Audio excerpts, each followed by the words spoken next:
Game 10. It's now 10 games now. The score remains even. 5 points for Ding Liren, 5 points for Gukesh.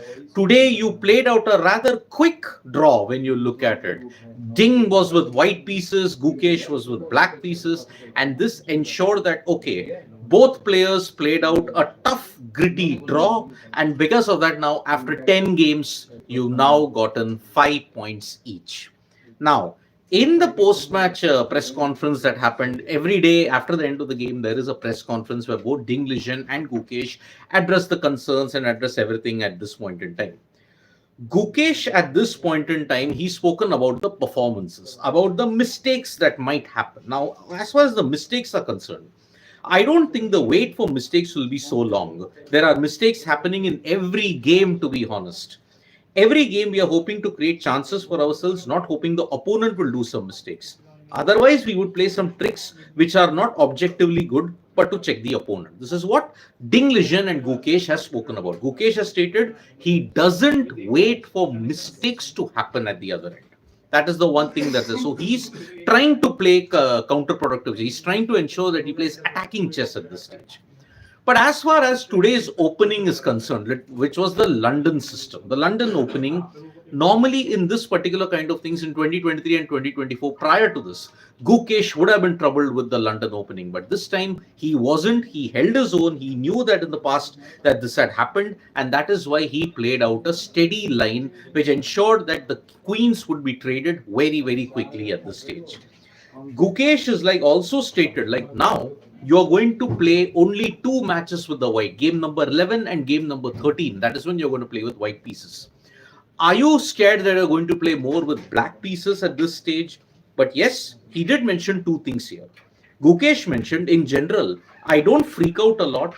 I manage to remain calm. But obviously, when I'm feeling some kind of emotions, my team is there to support me in that sense. And as far as white and black is concerned, he stated, now it doesn't matter. It doesn't matter whether it is white or black pieces at this stage. The approach that I'm going to have is really, really high. And he stated, cost of one game is higher than before, but my approach and my goal is still the same. White and black color doesn't make a huge difference. It's just four more very interesting games to go. So this is exactly what Gukesh has planned at this stage, that yes, he's going to take every game as it comes. This is a new territory for him as far as the World Chess Championship is concerned, because you have to be aware now that only four more games remain. Tomorrow and day after, followed by the last break. The last rest day on Monday, then you have Tuesday, and then you have Wednesday that's happening. So he's not too bothered about the fact that, okay, he's going to play only with black pieces for two out of the remainder of the games, half of them.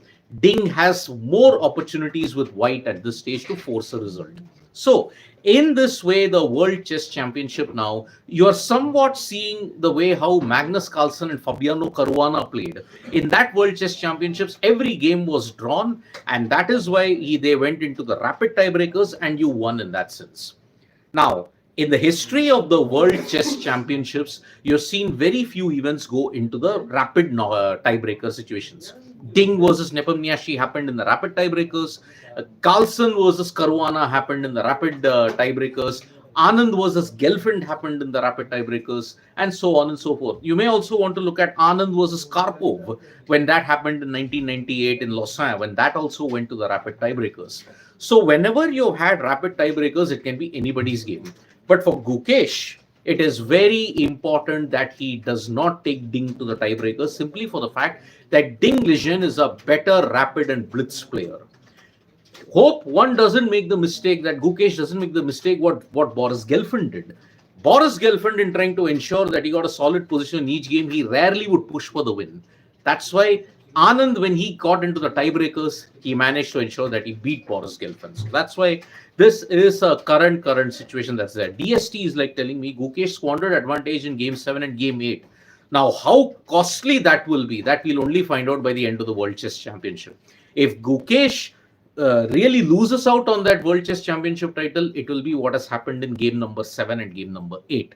And then you're saying that was not an advantage. Travel Freak is saying Ding is beast in rapid after Magnus. Absolutely. His Blitz and rapid ratings are well over 2780. Gukesh is just about 2600, which is why the onus will be on the others, on Ding Liren, and to ensure that he holds his line. Gukesh will have to create something spectacular to break down his defense. Remember, Ding is a very, very solid chess player. His defense is simply top notch.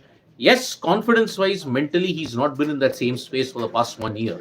But now, after the escapes of Game 7 and Game 8, he's well on course to be that old Ding Liren that won the World Chess Championship against Jan Nepomniachtchi. So, this game ended in a draw. Gukesh has got white pieces tomorrow, and he'll be determined to push for a result before the final rest day.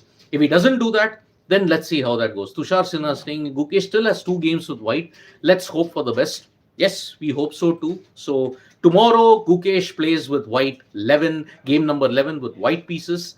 Then after that, game number 12 on Monday, followed by your final rest day that is going to happen.